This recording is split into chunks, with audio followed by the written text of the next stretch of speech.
वर्धा जिले के ग्रामीण एवं शहरी क्षेत्रों के 44 बाल वैज्ञानिकों को आज भारतीय अंतरिक्ष अनुसंधान के क्षेत्र में प्रत्यक्ष रूप से परिचित होने का अवसर प्राप्त हुआ है। जिला नियोजन समिति की अभिनव पहल के अंतर्गत इन विद्यार्थियों को देश की अग्रणी अंतरिक्ष संस्था इसरो के शैक्षणिक भ्रमण हेतु रवाना किया गया। जिला शिक्षा एवं प्रशिक्षण संस्थान की ओर से आयोजित इस शैक्षणिक भ्रमण को पालक मंत्री डॉक्टर पंकज भोयर की संकल्पना से साकार किया गया। नागपुर से विमान द्वारा 44 बाल वैज्ञानिक बेंगलुरु के लिए रवाना हुए, जहां वे इसरो की प्रयोगशालाओं का अवलोकन कर अंतरिक्ष अनुसंधान की प्रत्यक्ष जानकारी प्राप्त करेंगे। इसके बाद आंध्र प्रदेश के कोल्लम में भी वे विज्ञान से जुड़े शैक्षणिक कार्यक्रमों में भाग लेंगे। कार्यक्रम के दौरान जिलाधिकारी वांथी सी, प्राचार्य डॉक्टर मंगेश घोगरे तथा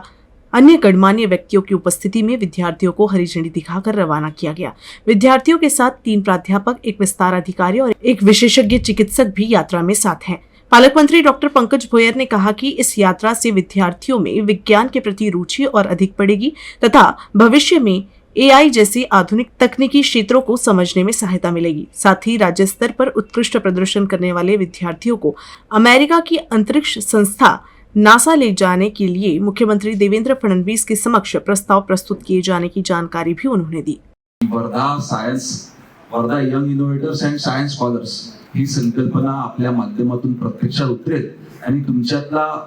कुठला ना कुठला विद्यार्थी एक दिवस तरी निश्चितपणे इस्रोच नाही तर निश्चितपणे नासाचा सायंटिस्ट म्हणून त्या ठिकाणी काम करेल आणि आपल्या वर्धेची मान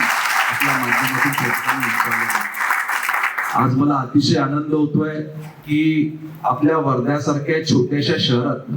आणि फक्त वर्धाच नाही तर वर्ध्यातले असलेले तालुके, वर्ध्यातले असलेला ग्रामीण भाग, ह्या गावातल्या विद्यार्थ्यांची निवड करून आपलं एक सायन्स टीम तयार झाली आणि इस्रो सारख्या सायन्स सेंटरला आजपर्यंत मी देखील माझ्या आयुष्यामध्ये कधी भेट त्या ठिकाणी देऊ शकलो नाही, परंतु आपला योगायोग आहे की तुम्हाला ती संधी मिळाली